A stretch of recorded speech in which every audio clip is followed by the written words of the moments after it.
الملحمۃ العظمی، عظیم ترین جنگ. احادیث موجود ہے میری اس کتاب کے اندر، حوالوں کے ساتھ ہے، ٹیکسٹ کے ساتھ ہے. ویل للعرب من شر قد اقترب، ہلاکت اور بربادی ہے عرب کے لیے اس شر سے جو قریب آ چکا ہے. لیکن اب یہ بات تو پھر میرے اور آپ کے لیے ذرا دور کی ہو گئی. تیسری کڑوی بات اب آ رہی ہے. ابھی تو اربوں کی بات تھی نا. 120 کروڑ میں نے آپ کو بتایا تھا کہ مسلمان دنیا میں ہیں، ان میں 20 پلس 22-23 ہوں گے عرب ہیں، باقی 1 ارب 100 کروڑ یہ کون ہے؟ نان عرب، امیین. امیین نہیں، آخرین. امیین تو عرب ہیں. ان میں سے بقیہ میں سے سب سے بڑی مجرم قوم میں اور آپ ہیں. ہندوستان کا مسلمان نہیں، انڈونیشیا کا نہیں، ایران کا نہیں، ترکستان کا نہیں، افریقہ کا نہیں. 20 کروڑ عرب اور 10 پلس 11 ہیں یا 12 کروڑ ہیں، کتنے بھی ہیں پاکستانی نمبر 2 مجرم. کیوں؟ انہوں نے ایک ملک بنوایا اسلام کے نام پر، لاکھوں انسانوں کی جانیں گئیں، ہزارہا عصمتیں لوٹیں، کتنا بڑا تبادلہ آبادی ہوا، کتنی مسلمان عورتیں ہندوؤں کے قبضے میں رہ گئیں. کس نام پر؟ ہمیں اسلام کے لیے ملک چاہیے. قائد اعظم نے فرمایا ہم اس لیے پاکستان چاہتے ہیں، اسلام کے اصول حریت و اخوت و مساوات کا ایک نمونہ عہد حاضر میں پیش کریں. 50 برس ہو چکے ہیں. نوٹ کر لیجئے، 2 حساب ہیں نا، ایک ہے شمسی، ایک ہے قمری. قمری کے حساب سے 50 برس ہو چکے، 9 مہینے زائد ہو چکے ہیں. شمسی حساب سے 50 برس میں 9 مہینے کم ہیں، بس اتنا ہی فرق ہے. اگلے اگست میں ہو جائے گا نا 50 برس کرسچین ایرا سے. 1997 1947 اگست تک کتنے مہینے رہ گئے؟ اور قمری حساب سے جو گزشتہ رمضان مبارک تھا اس کی 27ویں کو 50 مکمل ہو چکے، آگے 9 مہینے اور گزر چکے. ہم بالکل بیچ میں بیٹھے اس وقت. تو اسلام کہاں ہے؟ پاکستان بننے کے بعد ایمانداری سے دیکھیے کس چیز میں اضافہ ہوا ہے. بدمعاشی، عیاشی، جھوٹ، فحاشی، عریانی، بے پردگی، غبن، بد امنی، لوٹ مار، بڑے سے بڑے جرائم، گھناونے سے گھناونے جرائم، سب میں اضافہ. وہ اصول حریت و اخوت مساوات کہاں ہیں؟ ساری معیشت سود پر، اللہ اور اس کے رسول کے خلاف اعلان جنگ. آج ہم IMF کی ایک اسامی ہیں، کورٹ آف وارڈ ہیں. کتنے کھل کر باتیں ہمارے وزراء کر رہے ہیں. ہمارے لیے کوئی اور چارہ کار ہے ہی نہیں. میں ابھی سکھر میں تھا، وہاں ایک مذاکرہ دیکھنے کا مجھے موقع مل گیا ٹی وی پر. صاف کہہ رہے تھے وہ دانشور، وہ تو ہمارے لیے کوئی اور چارہ کار نہیں، ہمارے لیے مفید یہی ہے جو کچھ ہو رہا ہے. IMF ہی ہمیں بچائے گا، اور واقعتاً بچائے گا. کیوں بچائے گا؟ آپ کے لیے نہیں بچائے گا، اپنے لیے بچائے گا. اسے آپ کے اندر سے اپنا خون نکالنا ہے. اگر مرنے دیں گے تو خون کہاں سے لیں گے؟ They will keep you. لیکن رکھیں گے اسی طریقے سے کہ خون کشید کرتے چلے جائیں. کبھی بجلی کا کرایہ، کبھی گاڑیوں کا کرایہ، کبھی اس کا کرایہ، کبھی اس کا کرایہ، کبھی اس کا ریٹ، کبھی اس کا ریٹ، کبھی ڈاک کے ریٹ، خون چوسنے کے لیے. یہ صورتحال جو ہے یہ ہماری آخر کس کی ہے؟ کس نے کیا یہ؟ کیا اللہ ظالم ہے؟ کیا ہم مجرم نہیں ہیں اس کے؟ یہ اجتماعی جرم، اور کوئی ملک اسلام کے نام پر نہیں بنا. اچھی طرح نوٹ کر لیجئے. انڈونیشیا میں تحریک چلی وہ ملائی نیشنلزم کے نام پر، ملے نیشنلزم. عربوں نے انگریزوں سے نجات حاصل کی، یا فرانسیسیوں سے، عرب نیشنلزم کے نام پر. العروبہ. صرف ایک ملک بنا تھا پاکستان. کا مطلب کیا؟ لا الہ الا اللہ. اور آج یہی وجہ ہے کہ کم سے کم عربوں کے ہاں خوشحالی تو ہے. جو ذلت آئی ہے ابھی ان پر، اور مسکنت آئی ہے، کر کچھ نہیں سکتے. بے بس ہو گئے ہیں۔ جزیرہ نما عرب میں آج یہود اور عیسائی دندناتے پھر رہے ہیں، ان کے فوجی مراکز قائم ہو چکے ہیں، نجد کے پورے علاقے کے اوپر ان کا قبضہ ہے اس وقت۔ ذلت ہی ہے نا، ہمارے ہاں تو بھوک بھی ہے، ہم تو اس سے آگے بات جا رہی ہے۔ ہمارے ہاں یہ مسئلہ اور آگے بڑھے گا تو کیا شکلیں ہوں گی۔ بھوکے بھیڑیے جس طریقے سے پیٹ پھاڑیں گے محلوں میں رہنے والوں کے اور کوٹھیوں میں رہنے والوں کے، وہ وقت دور نہیں ہے۔ یہ عذاب الہی کی شکل، جیسے کہ فرمایا گیا سورہ انعام میں، قل هو القادر ان يبعث عليكم عذابا من فوقكم او من تحت ارجلكم او يلبسكم شيعا ويذيق بعضكم بعض بعض۔ اے نبی ان سے کہہ دیجئے اللہ اس پر پوری طرح قادر ہے کہ تم پر کوئی عذاب بھیج دے تمہارے سروں کے اوپر سے یا تمہارے قدموں کے نیچے سے نکال دے، یا اللہ کو کوئی اور کام کرنا ہی نہ پڑے، تمہیں کو آپس میں ٹکرا دے، ایک دوسرے کی طاقت کا مزہ چکھائے۔ فرقے واریت ہو، صوبائی عصبیت ہو، لسانی عصبیت ہو، کبھی بلوچ اور پٹھان لڑ رہا ہوتا ہے کوئٹہ میں، کبھی کراچی میں، اب دوبارہ کیا شکل ہوگی اللہ ہی بہتر جانتا ہے۔ اس لیے کہ وہ جو مہرے جو ہیں، کبھی کوئی مہرے کو اٹھاتا ہے، کبھی اسی مہرے کو نیچے رکھ کر کسی دوسرے مہرے کو اٹھا لیتا ہے، نتائج تو بعد میں پتہ چلتا ہے نا۔ وہ تو اب کسی نے کہا ہے کہ پیسے فلاں جگہ سے لے کر فلاں کو دیے گئے، وہ تو آج حقیقت واضح ہو رہی ہے۔ تو اچھی طریقے سے سمجھ لیجئے کہ یہ سب عذاب الہی کی شکلیں ہیں۔ میرا تو اب تک کے ساری گفتگو کا خلاصہ کیا ہے؟ آج ہم امت مرحومہ نہیں ہے، امت معذبہ ہے، ورنہ اللہ کو ہم پر رحم فرمانا ہو اور امریکہ ہمارے اوپر کوئی سختی لا سکے، معاذ اللہ ثم معاذ اللہ، اللہ ہماری بھلائی چاہے اور کوئی ہماری برائی کر سکے، ناممکن۔ جو کچھ ہے اللہ کی طرف سے۔ لما يعذبكم بذنوبكم بل انتم بشر ممن خلق۔ تم اپنی جگہ پھرنے خواہ بنے بیٹھے رہو، ہم تو امت مرحومہ ہیں، ہم تو اللہ کے پیارے ہیں، لاڈلے ہیں۔ قالت اليهود والنصارى نحن ابناء الله واحباؤه قل فلم يعذبكم بذنوبكم بل انتم بشر ممن خلق۔ پھر اللہ تمہارے گناہوں کی پاداش میں تمہیں سزا کیوں دے رہا ہے، عذاب کیوں دے رہا ہے؟ تم بھی ایسے ہی انسان ہو جیسے دوسرے انسان اللہ نے بنائے۔ یہ ہے ہمارا اصل مسئلہ۔ دیکھیے انفرادی مسئلے بھی ہیں، پیٹ کا مسئلہ بھی ہے، چھت کا مسئلہ بھی ہے۔ ہر انسان چاہتا ہے کہ کوئی رین بسیرا ہو، کوئی چھت ہو، ضروری ہے۔ شریعت نے بھی یہ حقوق دیے ہیں۔ کوئی لباس کو ڈھانپنے کے لیے، کپڑے جسم کو ڈھانپنے کے لیے لباس بھی چاہیے، یہ ہے مسائل۔ لیکن یہ ہے کہ ایک ہے انفرادی مسائل سے اوپر اس قوم کے مسائل، ملک کے مسائل۔ وہاں اگر عذاب آئے گا یہودیوں کے ہاتھوں، یہاں آئے گا ہندوؤں کے ہاتھوں۔ میں نے اپنی اس کتاب کو ختم اس پر کیا ہے۔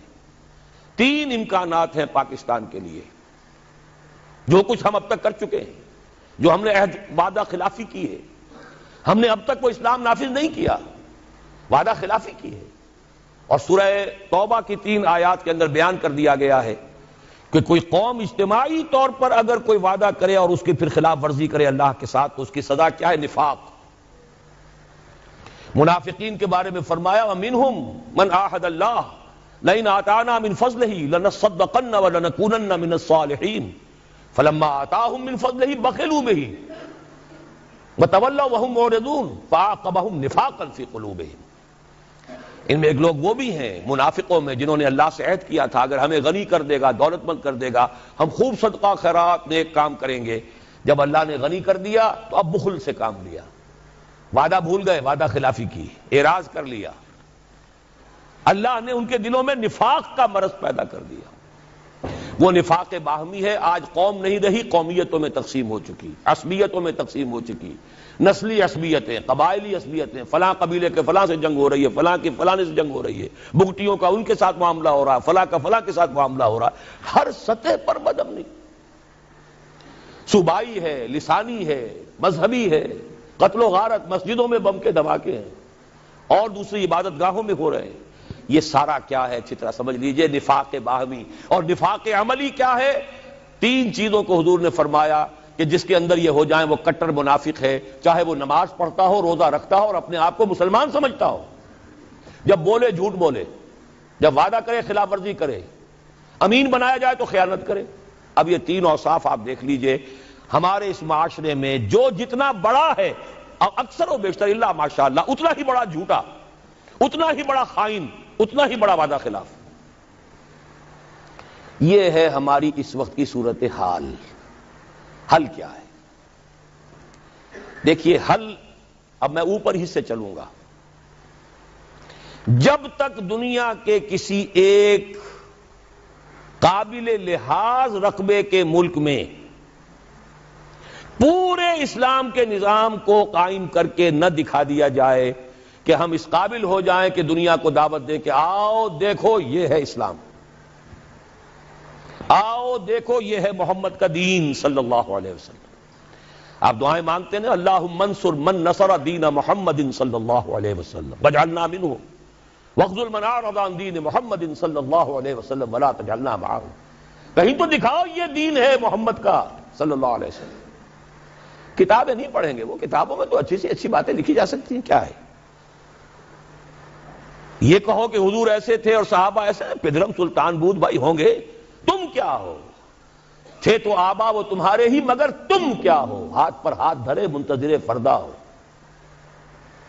جب تک کسی ایک ایسا نہ ہو کہ کوئی چھوٹا سا گاؤں ہو، کوئی جزیرہ ہو، سائزیبل ملک ہو، درمیانی درجے کا ملک ہو، جس میں وہ نظام قائم کر کے دکھایا جائے. The political socio economic system of خلافہ جو محمد عربی صلی اللہ علیہ وسلم نے قائم فرمایا، اس کا سیاسی نظام کیا تھا، اس کا قانونی نظام کیا تھا، اس کا عدالتی نظام کیا تھا، اس کا زمین کا بندوبست کیا تھا، اس کا مالیاتی نظام کیا تھا، اس میں غرباء کی کفالت کا نظام کیا تھا. یہ سارا نظام اگر آپ قائم کر کے نہیں دکھاتے تو اس کا مطلب یہ ہے کہ آپ اللہ کی ریپرزنٹیشن کا حق ادا نہیں کر رہے. You are the representatives of Allah on this earth. کتاب آپ کے پاس ہے، قرآن آپ کے پاس ہے، نبی کے نام لیوا ہی نہیں، ٹھیکیدار آپ ہیں. سارے نبیوں سے افضل ہمارا نبی، سارے نبیوں سے افضل ہمارا نبی. یہ ترانے گانے سے تو نہیں بات بنتی. ذرا ان کا کوئی کردار، ان کے جھلک کوئی اپنے اخلاق میں، اپنے کردار میں بھی تو دکھاؤ، اپنے معاشرے میں بھی تو دکھاؤ. یقیناً افضل ہیں، اس میں کیا شک ہے. سید البشر ہیں، افضل المرسلین ہیں، اکمل الرسل ہیں، خاتم النبیین ہیں، کیا شک ہے اس میں. لیکن دکھاؤ تو صحیح بھائی. تو جب تک ہم یہ نہیں کرتے ہم مجرم ہیں. ہماری سزا شکلیں بدلے گی، پڑھتے رہیں گے کوڑے. اچھی طرح سن لیجیے. کبھی وہ کوڑا افغانستان میں ہوگا، کبھی وہ کشمیر میں ہوگا، کبھی اریٹریا میں ہوگا، کہیں فلپائنز میں ہوگا، کبھی چچنیا میں ہوگا، کبھی بوسنیا میں ہوگا، کبھی صومالیہ میں ہوگا، کبھی کہیں اور ہوگا، کبھی عراق میں ہوگا. وہ کوڑے پڑتے رہیں. ہے تو ایک ہی جسد ہے نا امت محمد کا. جہاں تک ذلت ہے، مسکنت ہے، بے وقاری ہے، وہ تو پوری امت کی ہے. باقی تو وہ اضافی کوڑے ہیں نا. ذلت تو ہے ہی ہے، ذلیل تو ہے ہی ہے، کوئی حیثیت ہماری ہے ہی نہیں. پوری دنیا کو کنٹرول کرنے والے G15 یا G7، اور کوئی مسلمان ملک جیسے ہم کہتے ہیں نہ 3 میں نہ 13 میں، نہ G15 میں ہے اور نہ G7 میں. کنٹرول تو وہ کر رہے ہیں. سیکیورٹی کونسل اور اس میں ویٹو ہے کسی مسلمان کے پاس. ایٹم بم پاکستان کو سب سے زیادہ جو اس وقت مورچہ بنایا ہے، کیوں بنایا ہے؟ یہاں اندیشہ ہے ایٹم بم کا. اسرائیل کو اگر کوئی کنفرنٹ کر سکتی ہے کوئی قوم تو وہ صرف پاکستان. یہی تو وجہ ہے. تو اب اچھی طرح سمجھ لیجئے، پہلی بات تو یہ ہے کہ جب تک دنیا کے کسی نہ کسی ایک قابل لحاظ رقبے کے ملک پر اللہ کا دین عملاً قائم کر کے ہم نہیں دکھائیں گے، وہ فرض کفایہ ہو جائے گا پوری امت کی طرف سے. اگر ایک جگہ بھی ہم دکھا دیں، آؤ بھائی یہ کھلے ہوئے دروازے، آؤ دیکھو with your own eyes, come here and see for yourself. This is Islam. This is the رحمت of محمد صلی اللہ علیہ وسلم. وما ارسلناک الا رحمۃ للعالمین. آؤ دیکھو اپنی آنکھوں سے رحمت للعالمین کے مظاہر دیکھو. پہلی بات تو یہ ہوئی. دوسری بات، اب آ گیا نیچے اتر کر ایک سیڑھی. سب سے زیادہ جس کام کے لیے اللہ تعالیٰ نے مواقع عطا کیے وہ ہمیں کیے. چند چیزیں میں گنوا دینا چاہتا ہوں. ختم نبوت کے بعد سب سے بڑا دینی منصب مجددین امت، ان اللہ یبعث فی ہذہ الامہ علی راس کل مئۃ عام من یجدد لہا دینہا.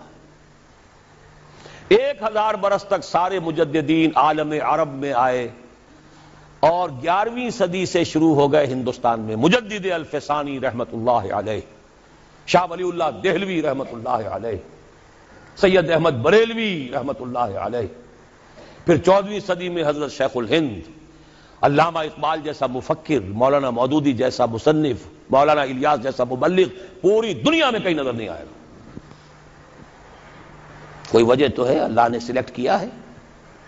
ان اللہ اصطفیٰ آدم و نوحا وآل ابراہیم وآل عمران علی العالمین. اللہ چن لیا کرتا ہے نا.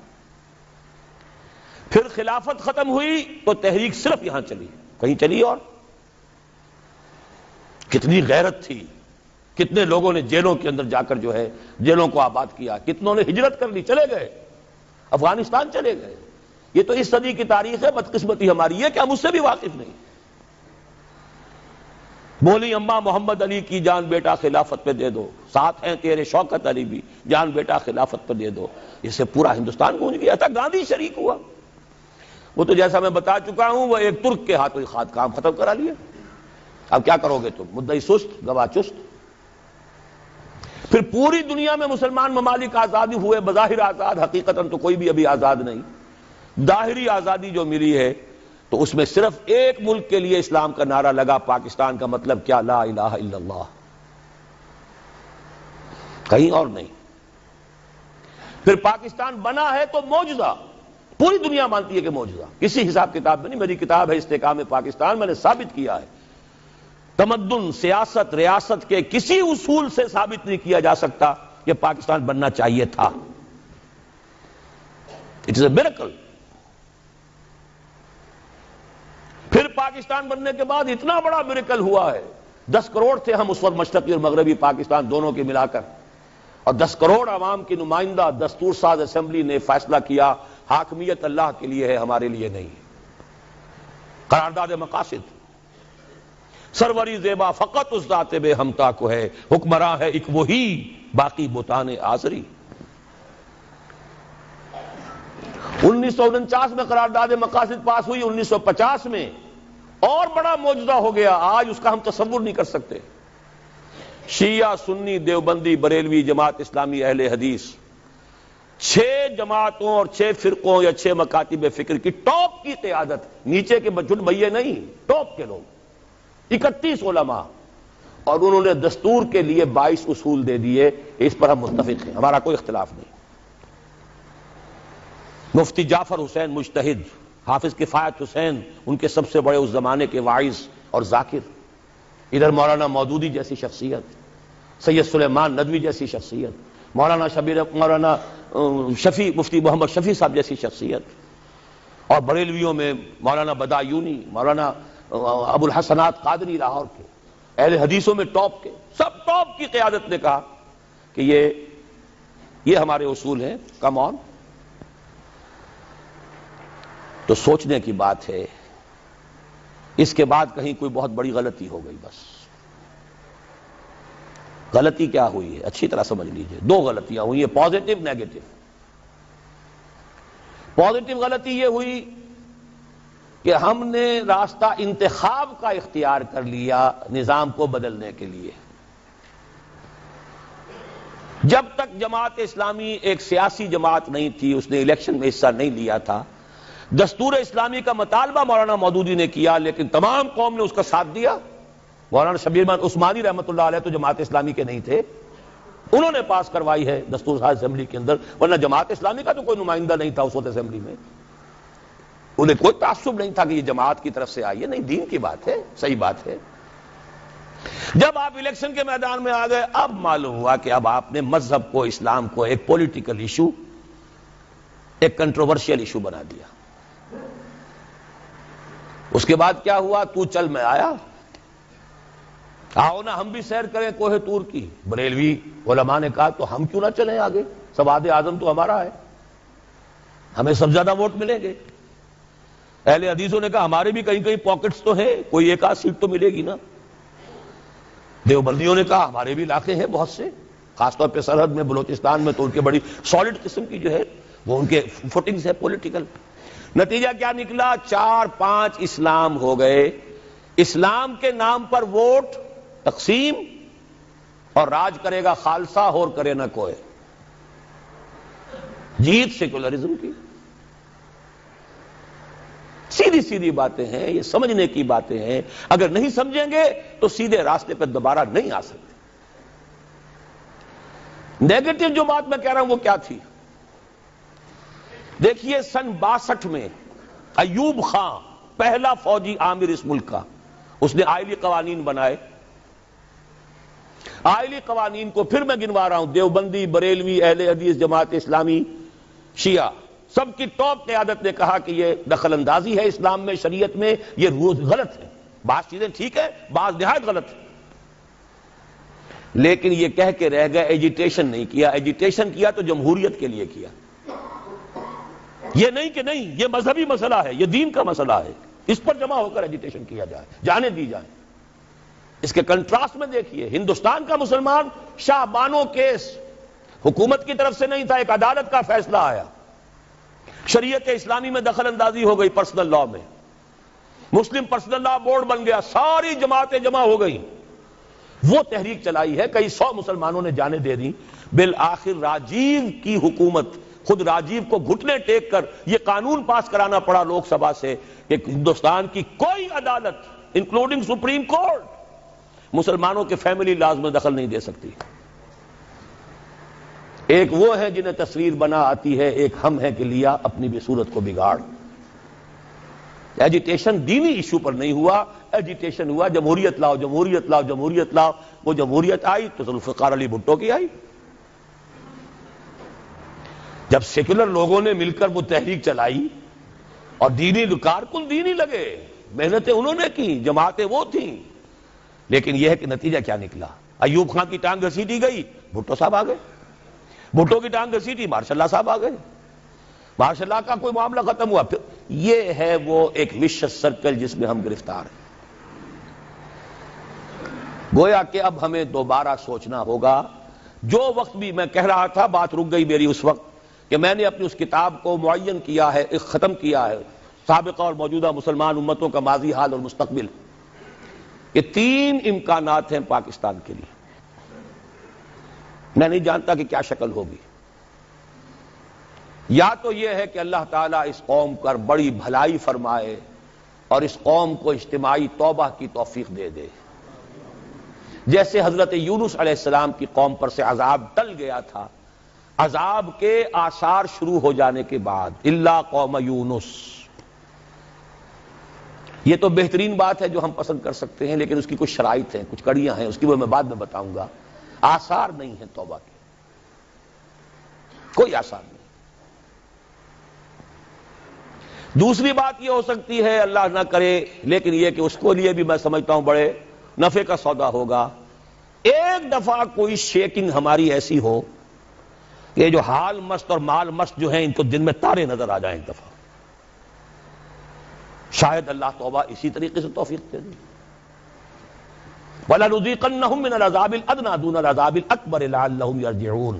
سورہ سجدہ میں فرمایا گیا ہم انہیں چھوٹے عذاب کا مزہ چکھائیں گے بڑے عذاب سے پہلے. بڑا عذاب تو قوم کو ختم کر دیتا ہے، چھوٹا عذاب جو جگا دے، ہوش میں آ جائے. لعلہم یرجعون. یہ جو مال مست ہیں اور حال مست ہیں اور عیش مست ہیں، ان بستیوں کو ذرا جھجوڑنے کے لیے کسی وقت جو ہے اللہ تعالیٰ یہ بھی کرتا ہے. لیکن اگر اس پہ بھی ہم جاگ جائیں تو بہت بڑی نفع کی بات ہے، کیونکہ سن 71 اب 25 برس ہو رہے ہیں، پھر 16 دسمبر آ رہی ہے، پورے 25 برس ہو جائیں گے، 71 اور 96. لیکن اس شیکنگ کو ہم نے محسوس نہیں کیا. ہم سے 1000 میل دور ہوتا رہا. 93,000 ہمارے قیدی آ گئے، تھوڑے تھوڑے چھوٹ کر آ گئے، پھر بس گئے. کچھ پتہ نہیں چلا لوگوں کو، شب و روز میں کوئی فرق واقع نہیں ہوا. اپنے دھندوں میں، اپنی مصروفیات میں، اپنی مشغولیات میں، اپنی دلچسپیوں میں، اپنے مشاغل میں کوئی فرق نہیں ہوا. شاید کہ کوئی دوسری پکڑ جو ہے، دوسری جھنجھوڑ، وَزُلْزِلُوا زِلْزَالًا شَدِيدًا، کوئی بات آ جائے پھر بھی جاگ جائیں تو بڑے نفع کا سودا ہے. اور تیسری بات آپ کو بتا رہا ہوں، ہو سکتا ہے کہ جس طرح تاتاریوں کے ہاتھوں کروڑوں مسلمان قتل ہوا تھا، ہندوؤں کے ہاتھوں کروڑوں یا لاکھوں مسلمان پاکستانی ختم ہوں، لیکن پھر یقیناً اللہ تعالیٰ ان ہندوؤں کو توفیق دے دے گا کہ وہ اسلام لے آئیں، ہوگا اسی خطہ زمین سے۔ اس لیے کہ 400 برس سے اللہ نے مجددین جو بھیجے وہ اسی خطے میں بھیجے۔ مجدد الفسانی سرحد میں دفن ہے، شاہ ولی اللہ دلی میں دفن ہے، سید احمد بریلوی شاہ اسماعیل شہید بالا کوٹ میں ہے، اقبال لاہور میں دفن ہے۔ یہ جو چیزیں ہیں یہ کوئی ہوتی ہے بات ہے؟ آیا فتنہ تاتار کے افسانے سے پاسباں مل گئے کعبے کو صنم خانے سے۔ تاتاریوں نے کروڑوں مسلمان کو قتل کیا، اسلام نے تاتاریوں کو فتح کر لیا۔ آج بھی ہو سکتا ہے، history can repeat it self, لیکن یہ مجھے یقین ہے کہ اسی خطے سے ہوگا۔ تو کیوں نہ ابھی سے قبر کس لیں، کیوں عذاب الہی کو دعوت دیں؟ وہ کیسے ہوگا؟ اس کے لیے پھر اب وہی لفظ استعمال کر رہا ہوں، توبہ۔ لیکن توبہ کو اب نیچے سے لے کے چلنا ہوگا۔ سب سے پہلے انفرادی توبہ،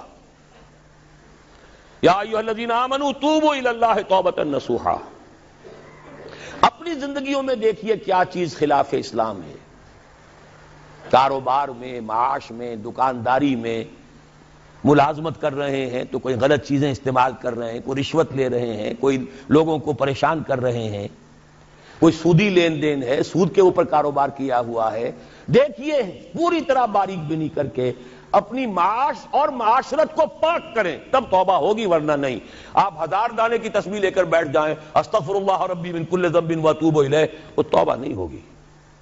توبہ ہوگی حرام خوری اور غلط کاموں کو چھوڑ کر۔ الا من تاب وآمن وعمل عملا صالحا فاولئک یبدل اللہ سیئاتہم حسنات۔ اور یہی سب سے مشکل ہے۔ مسلمانوں کو جوش میں لے کر باہر لے آؤ، گولیاں کھانے کے لیے وہ اپنے گریبان کھول دیں گے۔ اپنی زندگیوں میں تبدیلی کرنا یہ سب سے کٹھن۔ اپنے عیش کو منغص کرنے کے لیے تیار ہونا، اپنے کیریئرز، اپنے کاروبار، اپنی سہولتیں، اپنے عیش، اس کو مسجد تو بنا دی شب بھر میں، ایمان کی حرارت والوں نے، من اپنا پرانا پاپی ہے، برسوں میں نمازی بن نہ سکا۔ ختم نبوت کی تحریک ہو یا نظام مصطفیٰ کی تحریک ہو، چھاتیاں کھول کر لوگ گولیاں کھانے والے کون ہوتے ہیں عام طور پر؟ عوام الناس، جوش میں، جذبے میں۔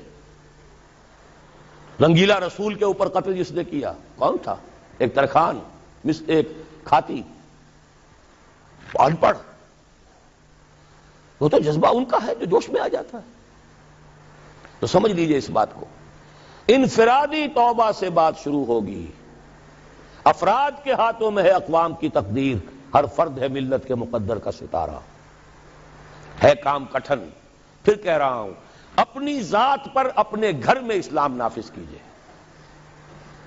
اپنے وجود پر اپنے گھر میں شریعت کی تنفیذ ہو، اپنی معاش اور اپنی معاشرت شرعی پردہ نافذ کیجئے۔ جن میں تارے نظر آ جائیں گے، بائیکاٹ ہو جائے گا، رشتہ دار ناراض ہو جائیں گے، آپ کے داماد ناراض ہو جائیں گے۔ کیسے ہو سکتا ہے میں اپنی سالی کے ساتھ پردہ کروں یا میری سالی میرے سامنے نہ آئے؟ کیسے ہو سکتا ہے وہ لڑکی جو ہے دیور سے پردہ کرے اور دیور کے سامنے نہ آئے؟ جبکہ حضور فرماتے ہیں الحم و موت، پردے میں تو سب سے زیادہ سختی جو ہے وہ انہی رشتوں میں ہونی چاہیے۔ ابھی کل آپ نے پڑھا ہوگا ایک نوجوان 20 برس سعودی عرب کے اندر سروس کر کے آیا، 4 بچوں کو ذبح کیا، اپنی بیوی کو بھی جلا دیا۔ کیوں جلا دیا ہے؟ اس سے آ کر کچھ پتہ لگا ہوگا نا کہ میں وہاں کیا کرتا رہا اور یہ یہاں کیا کرتی رہی۔ اس سے کم کے اوپر ظاہر بات ہے آدمی اتنا بڑا جرم نہیں کرتا۔ معاشرت ہماری بگڑی ہوئی ہے۔ آپ پیٹرو ڈالر کمانے کے لیے بیٹھے ہوئے ہیں، یہاں کیا ہو رہا ہے؟ کیا نہیں ہوگا پھر؟ آگ اور پانی کا میل ہو رہا ہے۔ تو پہلی بات ہے انفرادی توبہ، یا ایھا الذین آمنوا توبوا الی اللہ توبۃ نصوحا۔ اور میں آپ کا کان کھول کر بتا دینا چاہتا ہوں، اگر یہ نہیں تو کچھ بھی نہیں، اگر یہ نہیں تو بابا پھر سب کہانیاں ہیں۔ یہ کام نہیں کر سکتے تو پھر یہ کوئی آئے گا آپ کو واز پلائے گا، مجھے ووٹ دے دو، ہمیں ووٹ دے دو، ہم یہ کر دیں گے، ہم وہ کر دیں گے، ہم یہ کر دیں گے۔ ٹھیک ہے، آپ ان کے چکروں میں آ جائیے، آپ جو بھی چاہیے کیجئے، پیسے دے دیجئے، چندے دے دیجئے، ووٹ دے آئیے گا، ہوگا کچھ نہیں پر نالا وہیں گرے گا جہاں 1951 سے آج تک گر رہا ہے۔ پہلا الیکشن پاکستان میں 1951 میں ہوا ہے، پنجاب کا صوبائی، اب یہ 96 ہے، 45 برس تو ہو گئے نا، پر نالا وہیں گرے گا، کوئی نتیجہ نہیں نکل سکتا۔ اس انفرادی توبہ پہ جو لوگ ہمت کر لیں، کمر کس لیں، اب اگلا قدم یہ ہے کہ وہ جڑ کر جمع ہو کر ایک طاقت بنے۔ یہ اکیلے اکیلے تنے جو ہیں یہ پہاڑ کو نہیں پھوڑ سکیں گے۔ علیکم بالجماعہ، ید اللہ علی الجماعہ، اللہ کی تائید، اللہ کی نصرت جماعت کے ساتھ ہوتی ہے، افراد کے ساتھ نہیں۔ جماعت بنے، اور جماعت کے لیے جو بنیاد ہم نے اختیار کی ہے اللہ کے فضل و کرم سے، جیسا کہ ابھی تعارف میں بھی ڈاکٹر صاحب نے آپ کو بتایا، ہم نے مغربی اصول نہیں اختیار کیے، بیعت کا اصول لیا ہے۔ واحد ہے کہ جس کا ذکر قرآن میں ہے، جس کا ذکر حدیث میں ہے، جس کا ذکر سیرت میں ہے، جس کا ذکر ہماری 1300 برس کی تاریخ میں ہے۔ یہ 14ویں صدی میں آ کے البتہ بیعت کے بجائے بھی کچھ جماعتیں بننی شروع ہو گئی ہیں، ورنہ شاہ سید احمد بریلوی کھڑے ہوئے بیعت کی بنیاد پر۔ حضور نے بیعتیں لی، بیعت عقبہ اولیٰ، بیعت عقبہ ثانیہ، بیعت رضوان، خواتین کی بیعت، خلفاء کی بیعتیں ہوئیں، خلافت ملوکیت میں بدل رہی تھی، حضرت حسین رضی اللہ تعالیٰ عنہ میدان میں آئے، بیعت لے کر آئے۔ یہ دوسری بات ہے کہ کوفیوں نے بیعت توڑ دی، یہ دوسری بات ہے، اس کا کوئی الزام حضرت حسین پر نہیں ہے رضی اللہ تعالیٰ عنہ۔ پھر ہمارے ہاں اگر سیرت اور کردار اور تزکیہ نفس کے لیے تو بھی بیعت، مرشد سے بیعت، بیعت ارشاد۔ پھر جتنے جہاد ہوئے، چاہے وہ سید احمد بریلوی کا تھا، چاہے وہ مہدی سوڈانی کا تھا، چاہے وہ سنوسی کا تھا، بیعت۔ 14ویں صدی کے مجدد اعظم شیخ الہند نے یہ مشورہ دیا تھا کہ فلاں شخص کے ہاتھ پر علماء کرام بیعت کر کے امام الہند مان لیں، وہ مشورہ نہیں مانا گیا۔ نومبر 1920، آج ہم کہاں بیٹھے ہیں؟ نومبر 1996، 76 برس پہلے کی بات آپ کو بتا رہا ہوں، 20 نومبر 1920 کو، لیکن علماء کے اجلاس نے اسے قبول نہیں کیا۔ اس کے بعد سے ہماری تنظیمیں جو بنتی ہیں وہ جمہوری قسم کی ہیں، ممبرشپ ہے، اس کے صدر بناؤ، اس کا یہ کرو، اس کا وہ کرو، جبکہ قرآن میں، حدیث میں، سنت میں، سیرت میں کم سے کم 1300 برس کی تاریخ میں سوائے بیعت کے اجتماعیت کی کوئی بنیاد نہیں ہے۔ ایک شخص سے بیعت کرو، اس کا حکم سنو اور مانو، الا یہ کہ وہ شریعت کے خلاف حکم دے، بات ختم۔ اسے ٹھوک بجا کر دیکھ لو، اس کا ماضی دیکھ لو، اس کا حال دیکھو، اس کے قریب جا کر رہو، اس کے معمولات کو دیکھو، لیکن جب اس کے بعد دل ٹھک جائے، اس کے خیالات کیا ہیں، اس کے نظریات کیا ہیں، پھر اس کے ہاتھ میں ہاتھ دے کر اپنے آپ کو اس کے حوالے کرو۔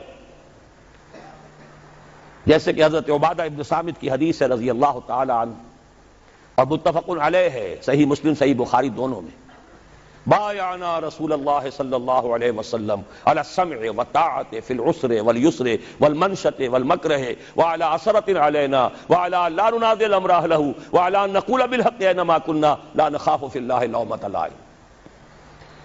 حضرت عبادہ فرماتے ہیں ہم نے بیعت کی تھی اللہ کے رسول سے کہ آپ کا ہر حکم سنیں گے اور مانیں گے، خواہ مشکل ہو خواہ آسان ہو، خواہ ہماری طبیعتیں آمادہ ہوں خواہ ہمیں اپنی طبیعتوں پر جبر کرنا پڑے، خواہ آپ دوسروں کو ہم پر ترجیح دے دیں۔ ہم یہ نہیں کہیں گے کہ ہم آپ کے پرانے خادم تھے، یہ نو وارد آیا تھا، آپ نے اس کو امیر بنا دیا، نہیں، یہ آپ کا اختیار ہوگا۔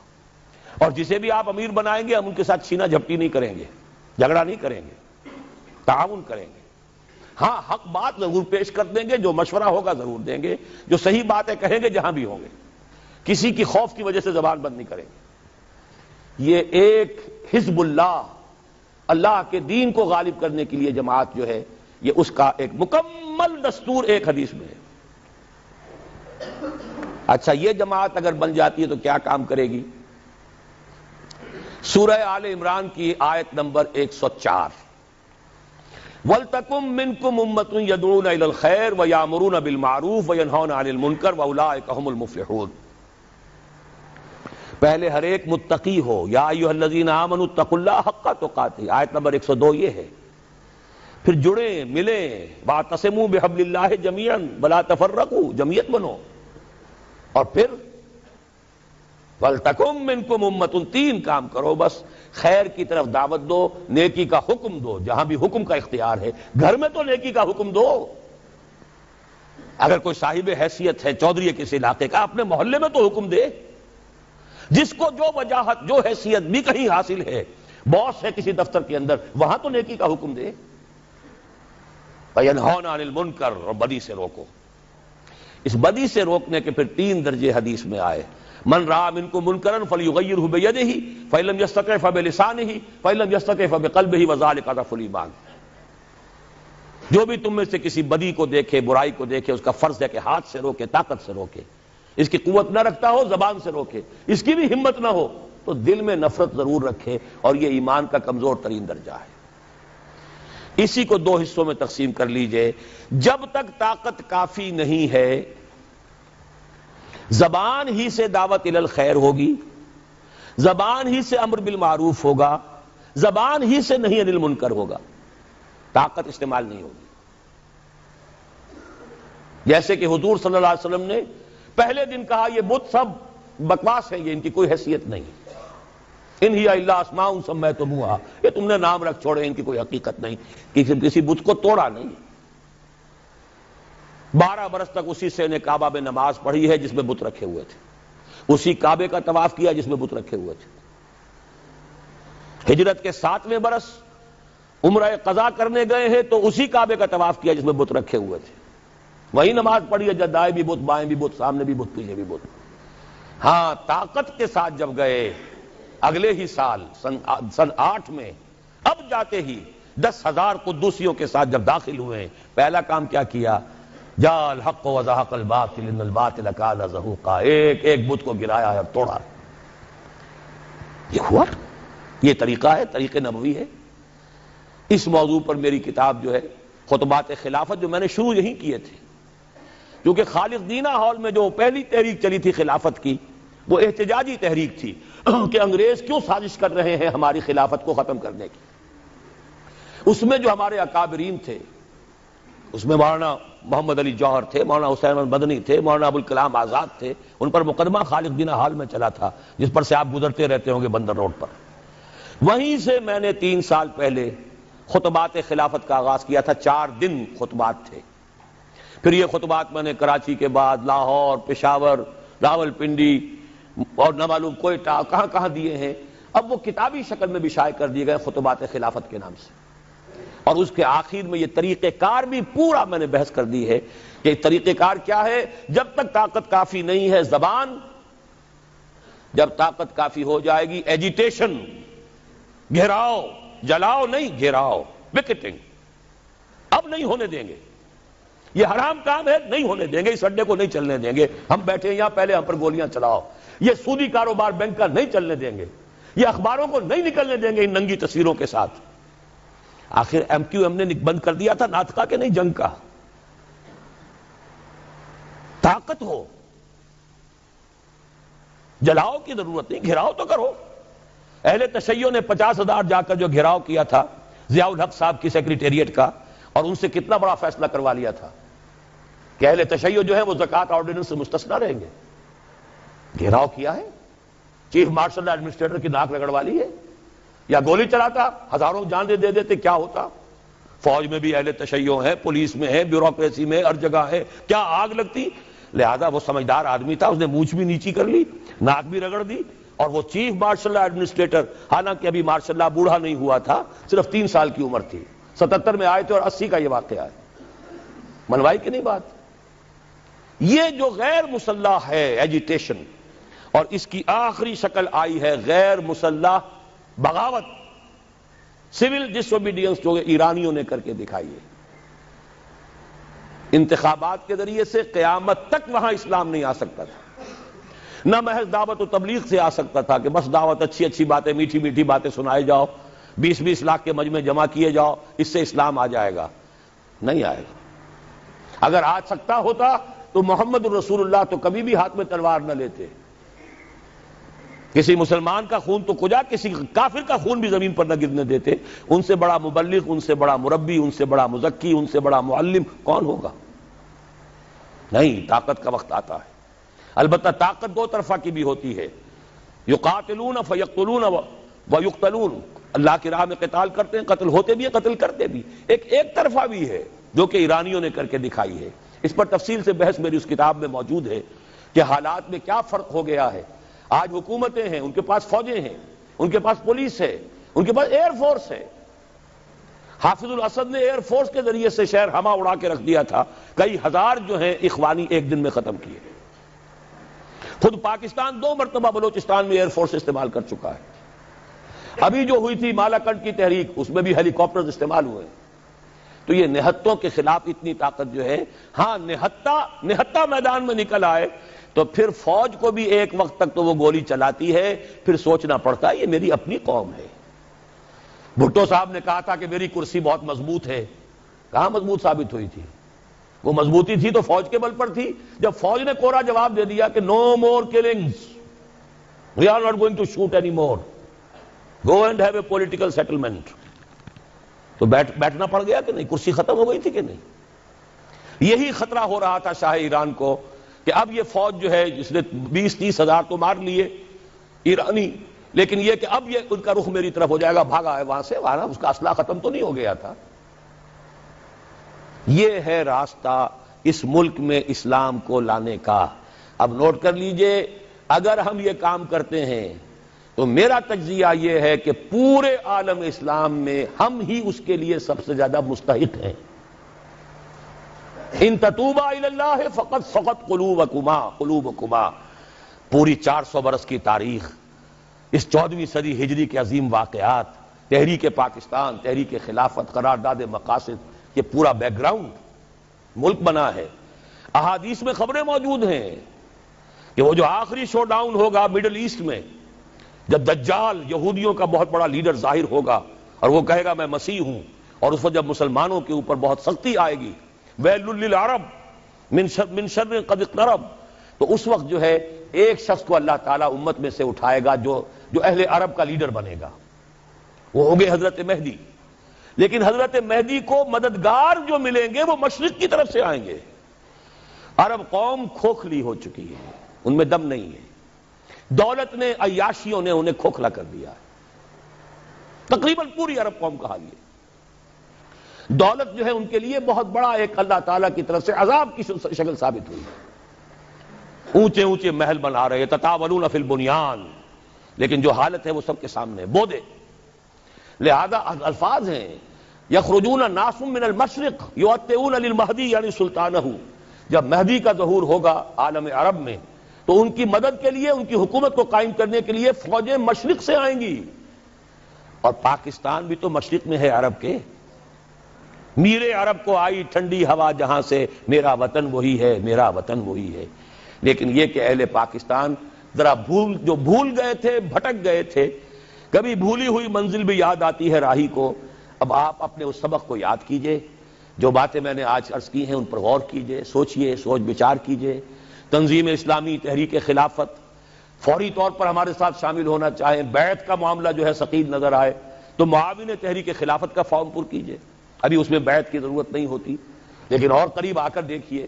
اگر آپ کو ہمارے خلوص اور اخلاص پر اعتماد ہو، اگر آپ کو ہمارے خیالات اور نظریات سے اتفاق ہو تو پھر شامل ہو جائیے۔ پھر اس کے من انصاری اللہ، کون ہے میرا مددگار اللہ کی راہ میں؟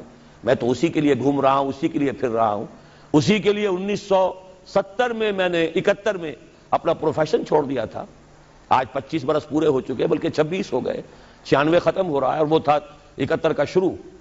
میں تو اس کے بعد سے 57 کا MBBS کیے ہوئے ہوں، لیکن میں نے چھوڑا ہے۔ کیا کیا ہے آپ کو بھی معلوم ہے، ایک ہی نام میرا جو ہے مشہور ہوا، قرآن مجید کا کوئی دیوانہ ہے، قرآن کا مدرس ہے، درس قرآن ہے، چاہے وہ کبھی ہو رہا ہو بڑے بڑے آڈیٹوریمز میں، کہیں چھوٹی چھوٹی مسجدوں میں، کہیں چھوٹے ہالوں میں، کہیں ہماری اکیڈمی بن گئی ہے تو اس میں۔ لیکن یہ کہ کبھی موقع ملا تھا تو الہدا، وہ جو ہے 15 مہینے مسلسل جو ہے الہدا، اور وہ پورے ملک کے ٹیلی ویژن اسٹیشنوں سے ٹیلی کاسٹ ہوا۔ یہ سب کچھ کام میں نے کیا قرآن کا۔ قرآن کے ذریعے سے لوگوں کو کھینچو، انہیں پھر جمع کرو بیعت کے ذریعے سے، قرآن تبدیلی برپا کر دے گا۔ جیسے کہ ڈاکٹر صاحب کہہ رہے تھے کہ یہ قرآن وہ شے ہے جب اندر اترتا ہے تو بدل دیتا ہے انسان کو، چوں بجاں در رفت جہاں دیگر شبد، جہاں چو دیگر شد جہاں دیگر شبد۔ پھر ان بدلے ہوئوں کو، ریفارمڈ لوگوں کو جمع کرو. بھیڑ جمع کرنے سے کچھ حاصل نہیں ہے.